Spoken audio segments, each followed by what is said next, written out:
Hi everybody, Jane here, and today I'm doing a hopefully brief review on the nonfiction books, The Real Crime, the nonfiction book, The Real Crimes Behind the Best Episodes of the hit TV show Law and Order.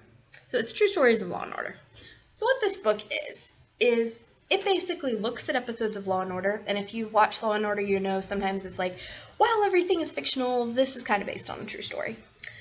I am assuming the stories in here are on those episodes. So at the start of each chapter, we get a explanation of what the Law and Order story was, and then what the true story was that is very similar to the Law and Order story, and then we get details of the true story. So it's kind of it's like a real crime novel. It goes through the different crimes and how they happened and what was going on, with some tie-ins to Law and Order.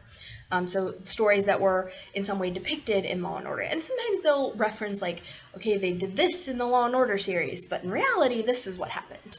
Another thing I found really, really cool is there is information like down here about things like fire codes. So like this is real life information that either Law and Order the show got right or Law and Order the show got wrong. So I really loved this. It was a 4 out of 5 for me.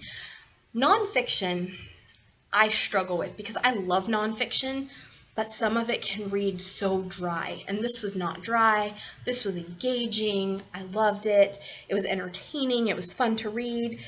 There are also pictures, which I appreciated. Sometimes of the victim, sometimes of the killer. There wasn't anything graphic or gory, but like, you have a picture of the criminal there. So I just had a good time with this. Or I believe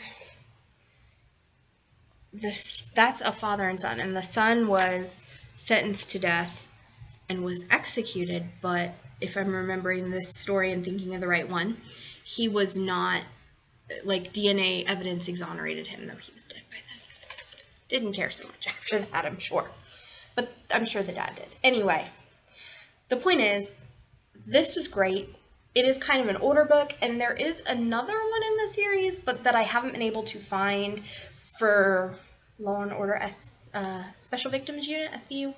So if you love Law and Order and you love true crime, this book is right up your alley. Or it probably is. I loved it. It was so easy to read. It was so fun. It was so engaging. It was everything I love in a true crime, but plus it was also tied into Law and Order, one of my favorite shows. So there really was nothing about this book that that I have a complaint about. I don't really have a complaint. I didn't think it was anything so special that it was a 5-star, but it was a nice solid 4. I had a better time with this book than I expected to have, and I had a way better time with this book than I have with a lot of nonfiction because I find so much nonfiction very hard to read, very dry, very much of a struggle. Not this one. This one was very entertaining. It was short enough. They didn't go into super long extraneous detail about the crime, just like, here's what you need to know.